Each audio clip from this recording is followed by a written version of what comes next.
बहुत अच्छा महसूस कर रही हूँ। देखिए, हम भगवान को चुने, सहन होता है, समझ में भी आता है, लेकिन भगवान ने हमारे भारत के प्रधानमंत्री को चुना, ये बहुत बड़ी बात है। मोदी जी को चुना, ये बहुत बड़ी बात है कि 1993 के संघर्ष से 2024 में अब जाकर के जो आस्था थी, जो विश्वास था, जो सपना था, वो पूरा होने जा रहा है। राम राज होने जा रहा है और अब तो राम जी वहाँ पर आ भी चुके हैं, विराजमान हो भी चुके हैं। मुझे ऐसा लगता है कि ये बहुत पहले हो जाना चाहिए था। सनातनियों को उनका हक बहुत देर से मिला है, बहुत देर से मिला है। आज अगर मेरी माँ को या मेरी नानी को, मेरी दादी को अगर कोई मक्का मुअज़्ज़मा जाने से रोक रहा होता तो मुझे कैसा लगता, मुझे कितना बुरा लगता कि नहीं, आप मदीना नहीं जा सकती हैं, नहीं आप मक्का नहीं जा सकती हैं, आपको नहीं जाने देंगे, तो मुझे बुरा लगता ना। तो कितने साल आप लोगों ने इंतज़ार किया, कितने साल इंतज़ार किया। कभी कभी सोचती हूँ तो आंखों में पानी आ जाता है कि ना जाने कितने महंतों ने और संतों ने अपनी जान गंवाई, कितने राम के भक्तों ने अपनी जान गंवाई, तब जा कर के आज इतने लोगों को ये दिन देखने को मिल रहा है। और भगवान राम सिर्फ सनातनियों के नहीं है, भगवान राम हम जैसे शिक्षित और इस राष्ट्र और इस भूमि से मोहब्बत करने वाले मुसलमानों के भी हैं। हमें भी पूरी श्रद्धा और आस्था है उन पर, हमें भी पूरा विश्वास है उन पर। और इसीलिए मैंने कहा कि 411 सीटों से जब मोदी जी दोबारा शपथ लेंगे तो सबसे पहले नाजिया माथा टेकेगी भगवान राम जी के मंदिर में। मुस्लिम होकर के मंदिर में जाऊंगी। लो, कोई पहली बार थोड़े ही हो रहा है। और मुस्लिम होकर के मैं मंदिर क्यों नहीं जा सकती हूँ भाई? क्या मैं आफ्ताब की तरह बोटियां कर रही हूँ? क्या मैं नासिर खान की तरह बलात्कार कर रही हूँ, या अवैसी की तरह भारत के माहौल को भड़काऊ भाषण दे करके खराब कर रही हूँ, या लैंड माफिया खोल करके बैठी हूँ वक्फ बोर्ड की तरह, या हलाल सर्टिफिकेट की तरह जाली धंधा कर रही हूँ, या हलाला के नाम पर प्रोस्टिट्यूशन करवा रही हूँ? मैं तो ऐसा कुछ नहीं कर रही हूँ। मैं तो आस्था और विश्वास की जगह पर आ रही हूँ, एक पाक जगह पर आ रही हूँ, एक पवित्र जगह पर आ रही हूँ। मैंने क्या गलत किया? मैंने कुछ भी गलत नहीं किया। नहीं लगता मैम ऐसे बोलते हुए कहीं फतवा ना जारी हो जाए? फतवा जारी होगा तो भारत में जितने कोर्ट है उसी में चप्पल घिसवा दूंगी। बहुत बढ़िया, जय श्री राम। नहीं, अगर एक मुस्लिम महिला हिंदू के भजन को गा देती है तो उसके लिए फतवा जारी हो जाता है, और आप खुलकर बोल रही हैं। हाँ, मैं तो खुलकर बोलूंगी, एकदम खुलकर बोलूंगी, काहे नहीं बोलूंगी? कौन रोक सकता है मुझे? अवैसी साहब के पास, मदनी साहब के पास, बर्क साहब के पास बहुत बड़ा फ्रीडम ऑफ स्पीच है। आर्टिकल 19, 14, 21, 22, 29 मेरे लिए नहीं है। काहे नहीं होगा मेरे लिए? मेरे लिए नहीं होगा। बहुत बढ़िया, हम भी फ्रीडम ऑफ स्पीच पे बात करेंगे, फ्रीडम ऑफ स्पीच पे बात एकदम। और मैंने तो संविधान पढ़ा हुआ है। अवैसी अगर बैरिस्टर है तो नाजिया कोई जाहिल अनपढ़ तो नहीं है कि वो समझा देंगे भाई मेरा फ्रीडम ऑफ रिलीजन है, मेरा फ्रीडम ऑफ स्पीच है। तो मेरा कहाँ चला गया? मेरा कहाँ चला गया? मैं जाकर के सीरिया में ढूंढूं क्या अपना फ्रीडम ऑफ स्पीच? मैं सीरिया में ढूंढूंगी क्या? बहुत बढ़िया, बहुत बढ़िया। फ्रीडम ऑफ स्पीच की बात कर रहे हैं तो बात भाईचारे की करिए ना। ये तो कहीं ना कहीं बोल रहे हैं कि धर्म के नाम पर, मंदिर मस्जिद के नाम पर बार बार माहौल खराब होता रहा है। चलिए भाईचारे की बात करते हैं। हाँ जी। ज्ञानवापी दे दो बिना लड़े। बहुत बढ़िया, भाईचारे की बात करते हैं, भाईचारे की बात करते हैं ना। सनातनी बेटी श्रद्धा की बोटियां करके आफ्ताब को फिर ससुराल भेज दिया गया, जेल। हमारे और आपके टैक्स के पैसे पे उसको दामाद बना करके रखा गया है जेल के अंदर। कटवा दो औजार, बना दो नामर्द, क्योंकि इस्लाम तो यही कहता है, इस्लाम तो यही कहता है ना कि बलात्कारियों को नामर्द बना दिया जाए। सऊदिया का कानून भी यही कहता है और हमारे अल कुरान 30 पारा भी यही कहता है कि अगर कोई भी मुसलमान मर्द ज़िना करता है तो उसको नामर्द बनाया जाए। बनाओ, मैं लिस्ट दे देती हूँ बलात्कारियों का, मुसलमान बलात्कारियों का। आपने ज्ञानव्यापी की बात की कि ज्ञानव्यापी दे दो, भाईचारे की बात करेंगे, शुरुआत करेंगे, करते हैं शुरुआत ना। ओवैसी साहब ने कहा था कि 1991 का जो वर्शिप एक्ट है उसका उल्लंघन है। ये क्यों वहाँ पर पूजा नहीं हो रही थी? 1717 से वहाँ पर पूजा हो रही है। जयपुर के महाराजा जी ने जब वहाँ पर चबूतरा बनवाया था, चौकी रखी थी, वहाँ से लेकर के 1858 में पहला मुकदमा दायर हुआ था। 1885 में फैजाबाद कोर्ट में सीरियल नंबर 68 केस गया था। और उसके बाद से लेकर के सर्वोच्च न्यायपालिका में जब 2 डेकेड लड़ाई निर्मोही अखाड़ा के साथ और वीएचपी के साथ जब हो रही थी तो ये लोग क्या अपने मुंह में लेमन जूस लेकर बैठे थे? All India Muslim personal law board लड़ करके क्यों नहीं जीते? लड़ करके क्यों नहीं जीते? सबूतों के आधार पर क्यों नहीं जीते? जब आचार्य जी ने 441 वेदों और ग्रंथों के सबूत रखे थे मुसलमान जज के सामने, तब उसको क्यों नहीं काट पाए?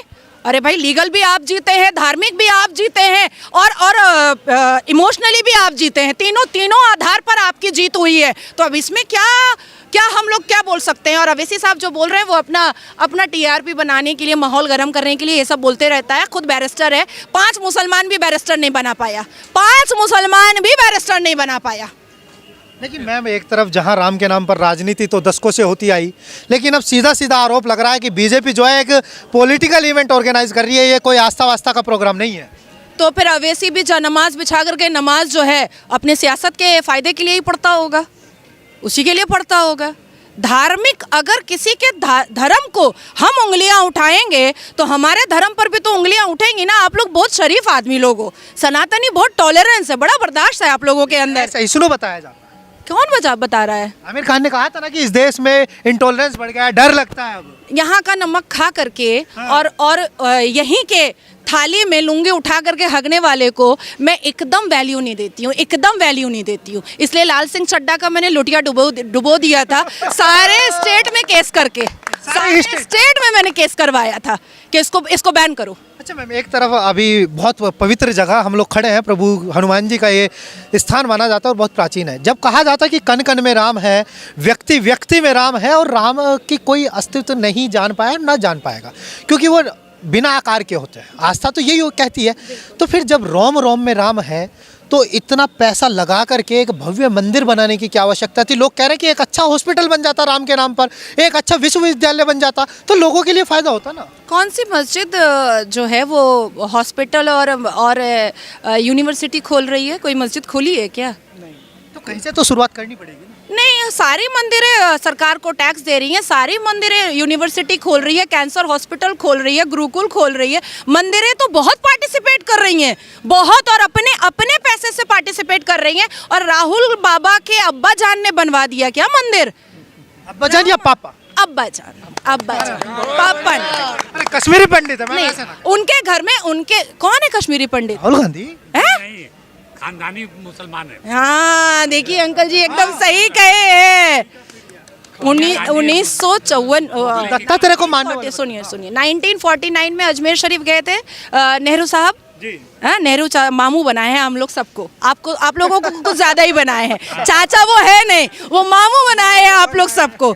अजमेर शरीफ गए 1949 में, और 1950 में एक मंदिर का उद्घाटन हुआ था, वहाँ नहीं गए थे। 1955 में जब सऊदी अरबिया के शहजादे आ रहे थे तो सारी मंदिरों पे पर्दा ढक दिया था और ला इलाहा का बोर्ड लगा दिया था। 1966 में इंदिरा गांधी ने साधु स्लॉटर करवाया था। अब आप बताइए, अजमल खसब पे 30 करोड़ रुपया खर्चा करवाया गया था मेहमान नवाजी पर। अब आप बताइए उनको मैं अब्बा जान ना बोलूँ तो और क्या बोलूँ? अगर मुसलमानों से भी इतनी मोहब्बत होती ना तो कभी भी शाबानो सायराबानो को कलपता, रोता, तड़पता नहीं छोड़ते, कभी नहीं छोड़ते। तो वो तो कह रहे हैं कि हम भाईचारे की बात करते हैं, देश की एकता की बात करते हैं, अखंडता की बात करते हैं, और जबकि दो भाई एक दूसरे की शक्ल नहीं देख पाते हैं। मेनका गांधी और सोनिया गांधी भी एक दूसरे की शक्ल नहीं देखती है। वरुण गांधी और राहुल गांधी भी एक दूसरे की शक्ल नहीं देखते हैं। और भाईचारा, कौन सा भाईचारा भाई? कौन निकले तो हैं भारत जोड़ो न्याय यात्रा पर, लोगों को न्याय दिलाने। पश्चाताप यात्रा है, पश्चाताप यात्रा। क्योंकि जिनके पूर्वजों ने और बाप दादा ने, अब्बा जान ने सबसे ज़्यादा अन्याय किया है, उसी की माफ़ी के लिए यात्रा निकाल रहे हैं। और मैं और एक बात बता देती हूँ, 4000 किलोमीटर चले थे चवन्नी अठन्नी एक्ट्रेस को लेकर के, उसके बाद धीरज शाहू को लेकर के जो गड्डियों का साम्राज्य था, उसके बाद कन्हैया को लेकर के जो हिंदुस्तान तेरे टुकड़े होंगे इंशाल्लाह इंशाल्लाह का नारा लगाता था। क्या पाली है? 3 राज ना मिला ना। और तीन राज में क्या हुआ? मुंह के बल गिरे हैं। ठीक है, अब उनको थोड़ा और यात्रा करने दीजिए। इस बार एकदम पत्ता साफ, कांग्रेस मुक्त भारत हो जाएगा, कांग्रेस एकदम।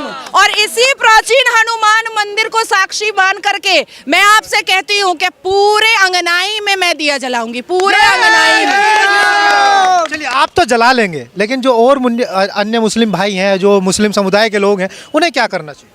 देखिए, मैं किसी का ठेका लेकर के नहीं बैठी हूँ। मेरी बहनें, जो मुसलमान बहनें हैं, आज देखिए मैं सुबह में न्यूज़ पे थी, मुजफ्फरनगर की बहनें जो हैं वो हाथ में मेहंदी लगवा रही हैं श्री राम भगवान जी का। अच्छा, ठीक है, श्री राम भगवान जी की मेहंदी लगवा रही हैं। और कुछ आए चुन्नू मुन्नू लुंगी छाप वाले जाहिले आजम ठरके आजम लोग आए थे, आ करके उनको धमकाएं कि अगर आप निकाह की हुई हैं तो आपका निकाह टूट गया, और अगर आप मुसलमान हैं तो आपका इस्लाम छूट गया। मैंने कहा कुरान के पन्ने में बता दो, सूरा नंबर बता दो, वर्सेस नंबर बता दो, अरबा निस्फ सलासा कहाँ पर लिखा हुआ है, कौन से पारा में, वो बता दो। कोई भी हदीस का नंबर बता दो कहाँ पर लिखा हुआ, नहीं बता पाया तो मैंने कहा पतली गली से निकल जा भैया, झूठ झाट मत फैला। जिस प्रकार से राम मंदिर बन रहा है, लोग पूछते हैं कि इसका देश के जीडीपी में क्या योगदान हो। ले भैया, इतने लोग ये 3.5 करोड़ टूरिस्ट इस बार 2021 और 22 का डेटा आपको नहीं पता। नेहरू से लेकर के, राजीव गांधी से लेकर के, सोनिया के आंचल से जो मौन व्रत की सरकार निकली थी, तब जीडीपी कितना था पता है? 3%। 3% था, और आज कितना है? 7.9% है। और कल का डेटा देखिए, हम लोग फिर डिफेंस में चौथे पोजीशन पर। एक आलू बम फोड़ने से पहले भी ना लोगों का दिल फटने लगता है कि नहीं अब नहीं फोड़ेंगे। तो उन लोगों को क्या जवाब देंगे या संदेश देना चाहेंगे कि जहां से कहीं ना कहीं ये बात उठ के आई थी जब हम एक बार ग्राउंड पे थे कि अभी तुम्हारी बीजेपी की सरकार है तो मंदिर बन गया, जब हमारी आएगी तो तख्ता पलट कर देंगे, और मंदिर भी वहां से हटा दिया। ये जो यहाँ पर आपको दिख रहे हैं ना, ये अब कांग्रेस का जमाना नहीं है। 82.7% लोगों को चीर करके अगर राम मंदिर औकात है 14% को तोड़ने की, तो तोड़ के दिखाए इसे, दिखाए खाली दिखाए। सबसे आगे नाजिया इलाही खान खड़ी रहेगी। हमारा कुरान कहता है लकुम दीनकुम वलिय दीन, आप अपने धर्म की इज्जत करो और दूसरों को उसके धर्म की इज्जत करने दो। और मैं अपने आप को और मुसलमान अपने आप को इस अथॉरिटी की पोजीशन में लेकर आना छोड़ दें। कितने % मुसलमान? अरे एक्चुअली में 6% मुसलमान जो सुन्नी मुसलमान है ना, वही पाकिस्तानी दिमाग है, बाकी और कोई पाकिस्तानी दिमाग नहीं है, बाकी सब लिबरल है, और मैं हाथ जोड़ करके बोलती हूँ सुन्नी मुसलमानों को, दे दो राहुल बाबा को वोट दे दो, तुम्हारे वोट की ज़रूरत नहीं है हम लोगों को। हमारे पास है पारसी मुसलमान है, हमारे पास यहूदी मुसलमान है, हमारे पास देवबंदी मुसलमान है, हमारे पास 71 फ़िरका मोदी जी को बहुत पसंद करता है। 72वां जो फ़िरका आता है सुन्नी समाज, वो उसके अंदर डिक्टेटरशिप बहुत ज़्यादा है। लेकिन तानाशाही का आरोप मोदी पर लगता है।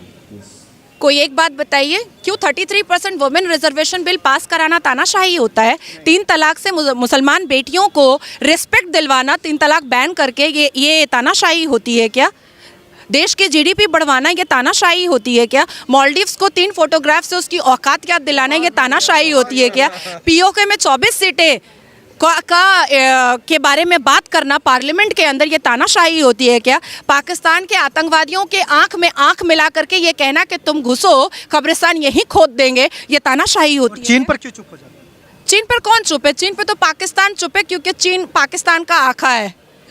तो मैम, चीन भी तो अरुणाचल प्रदेश में घुस रहा है। राहुल गांधी आरोप लगाते कि विदेश मंत्रालय सही आंकड़े नहीं देता। देखिए, कहीं राहुल गांधी तो नहीं घुसा रहा अपने पॉकेट में रख करके, क्योंकि काफी प्रूफ मेरे पास है। प्रूफ है, वक्त आने पर निकालूंगी ना, वक्त आने पर निकाल। एकदम। बहुत बहुत धन्यवाद। Thank you.